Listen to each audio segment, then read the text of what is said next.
Welcome to another episode of WhyPhi. My main goal on this channel is to present topics and ideas that are unique and thought-provoking. Most of the time those ideas go against long-established beliefs. This video is going to be no different. I expect that many people will probably find this idea crazy, but I feel compelled to share it anyway, let you be the judge. So, in today's video, we're going to be exploring an idea that may challenge your perspective on history, and geology specifically. In the previous video, we talked about how old world maps were not necessarily inaccurate, but were representing how the Earth looked at the time before cataclysm. And by some cataclysmic event, Earth's surface was partially reshaped, and we were left with the world we see today. For the past year, I've been looking at these changes, and I find something that made me actually question all of history. In a previous video, I hinted at the idea of humans being here before this event happened, which means it happened recently in time. And not only that, but it may have happened twice in human history. The first one destroyed the ancient world, and the last one destroyed the old world. It's not only possible that it could happen again, but probable this event could happen again. Just a matter of time, really, I think. Only because it seems cyclical. I don't know, like happening every few hundred years or maybe a few thousand years. I don't know, it's tough to say. Timelines have all been messed up, so. Anyhow, I'm going to present some data and interpret it from this point of view and present a possible mechanism for this event. I'm going to start with some more old maps.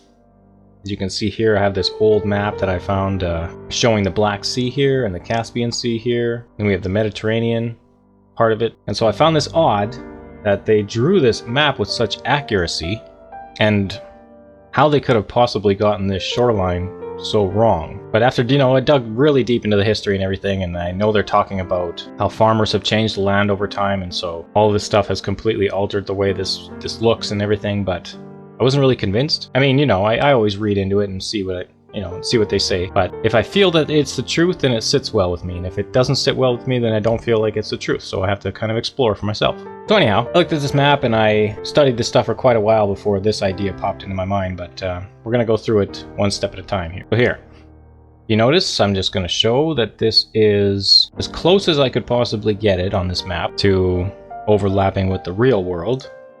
If you see the Black Sea here, I've got it in this part pretty much aligned, pretty close. And then we have the Caspian Sea here, which nowhere near where it's supposed to be. But anyhow, so we're going to go back. We're going to fill these seas with some water here, just to kind of put it into a little bit of perspective for your mind to imagine this. All right, and then I'm going to take away this map here.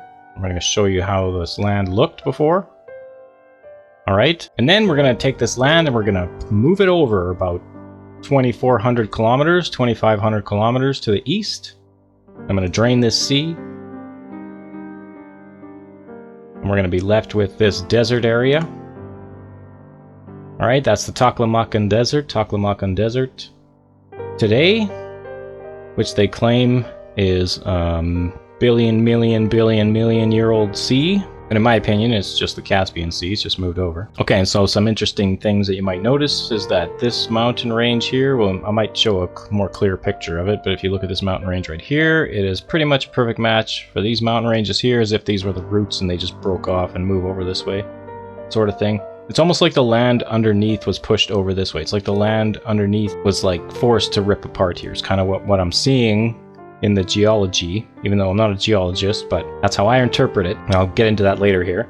So let's move on. So this is showing the distance apart that this did move. You can see that this was all here before, like it all lined up before on these old maps. We'll compare each one a little bit here. All right, so here's another one. Super old map. I know that this doesn't look like anything like it does today, but what I want you to take away from this is that they have an eye-shaped sea here. And since this time, the sea has been moved over to this new position and it's been drained, and now we're just left with this weird looking sea today. All right, so here's another example of an old world map where it shows an eye-shaped Caspian Sea, and it's exact same proportion as the Taklamakan Desert. All right, so something happened to cause this land to basically spread apart or move apart. It's like almost like the surface of this had just turned to liquid and moved over this way, probably from some massive earthquake, I would imagine. Well, I actually know, because I'll show you exactly how this event went down. All right, here's another example of an old world map with an eye-shaped sea. It's got this very nice delta-looking land formation here, which also right here is showing this very nice delta-looking. And this river system actually is this river system here that's been broken off because it used to continue down with this. All right, it used to come all the way down here. It used to come down through here, connecting to the Caspian Sea, but it has been torn apart since then. Here's another example, all right, showing similar features, eye-shaped. It has been moved over now. There's no Taklamakan Desert on this map, on the old world map. None of these old world maps have this desert with this shape. Can't imagine how they could have missed it. Anyhow, here's another one. It's an ancient Roman map, I believe. I'm not 100% sure what the dates of these maps are, but anyhow, it's just showing you again an eye-shaped sea here, Black Sea, and this has been moved over in recent times. Another one, same thing, eye-shaped sea. I'm just showing you also proportionality, because the Black Sea and the Caspian Sea together, like when this was over here before, you can see that they're proportionally accurate. Alright, so I'm going to show you again a closer view of these old world map over top of the Taklamakan Desert and showing you their proportionality. I know some of these old world maps have really crude looking drawings, but you'll see what I'm talking about. So here it's like one that was probably the most accurate representation, and I'll just show you that an overlay of it, how it matches up quite nicely proportionally. All right, here again, the proportionality is what we're interested in. It's a very old map apparently, but just showing you the major features. We got a river coming in from the north into the Caspian Sea. Again, we have this eye-shaped, okay, and how it proportionally shaped to the Taklamakan Desert. Again, another one. Okay, here's another one. And this one, finally, I just want to show you how this edge of the Caspian Sea drawn on this old map and how it matches up with the edge of the Taklamakan Desert here at the bottom. Some other interesting things I'd like to point out is that there were tons of ancient ruins found in this Himalayan mountains here. Alright, so basically what I'm finding is that this whole event started right around here, between these two land masses. It tore itself apart initially here and moved this way, but most of the force was pushed this way. Well, it was kind of centered around here, but you'll see how later this landmass was shoved over top of this ridge, I guess you could call it, or vent. Okay, so this ripped apart. These two were together at one time like a seam, but they tore apart and this moved this way. All right, and because of that action, you can see this wave went underneath the land and pushed its way this way, and here you can see where it broke through, and as it kept moving, expanded this way underneath the earth. Basically, the surface underneath the crust of the earth began expanding rapidly for some reason, and there was this blast wave that went out this way, pushed all the land masses this way, and this is kind of how it progressed. It was one giant wave that progressed from east to west. Okay, and here was like how the pressure wave went. It went from east to west this direction, shoving everything this way, kind of compressed everything. And this is underneath the crust, so you could imagine that this was being pushed underneath the crust, and here it kind of like tore this land apart and kept pushing it westward. Okay, and this continued to do so, but in this ridge here, this system, it's forcing away in both directions kind of deal, but still the major pressure was pushing west.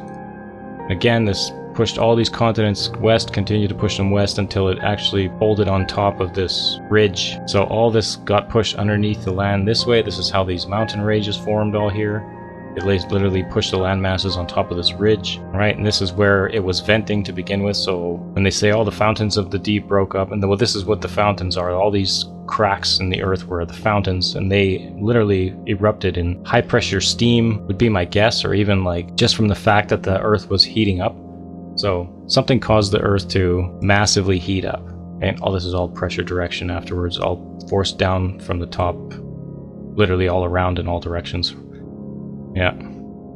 So basically what I think happened is something caused the earth to heat up very rapidly. Something external to the earth caused the inside of the earth to heat up very rapidly, and this basically it caused the surface to expand and rip everything apart, but it happened so fast that it was like an explosive force that moved all the land masses from east to west and compressed everything. That would have caused a massive tidal wave of water, because it would have propelled the oceans on top of Russia and Europe and right across that whole continent pretty much from both directions. It was almost like it got water from both directions. It would have been insane. It would have been crazy, you know, completely crushed America up. That's why there's so much lava underneath in the Yellowstone calderas, because that's literally where the lava was venting from, you know, but the continent has been pushed on top of that vent, so now it's buried. You can't see it, but it's buried underneath. That's why we have so many volcanoes along the edge of the land there. Because what you have to also remember is that the Earth is filled with water. Another mechanism is that the Earth is filled with water, and it's under pressure, right? And if you allowed that water to escape into the atmosphere, it would instantly turn into steam, and that would expand by some, whatever, 1,600 times its volume or something like that. You know, and if it did find an escape route, it could potentially, like, cause catastrophic failure of the crust and rip itself apart just like this across the entire world. But I think that something actually caused the Earth to heat up. That's just my opinion. I don't know how or why or where or any of those answers to those questions, but something definitely caused the Earth to heat up, and it just literally expanded itself. It expanded itself from the thermal energy, just increased suddenly, and that caused huge devastation. Like, all kinds of stuff happened. You know, India was pushed into this continent more, which, you know, which also helped make these mountains in this region. But there was so much more that went on here, and you can't, you know, like, this land was literally ripped apart from here to here. You can see this whole thing turned into lava. This is the surface of the Earth was literally just separated.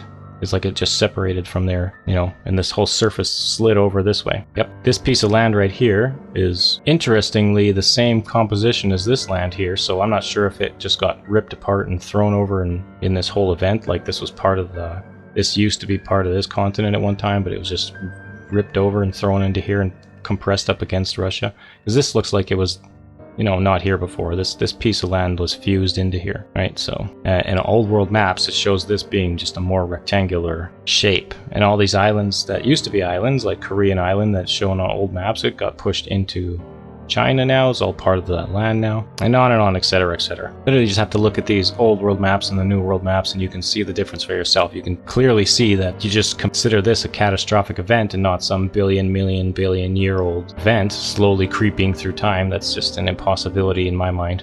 This literally was a catastrophic disaster. This Taklamakan Desert, being the old Caspian Sea, is a smoking gun in my opinion.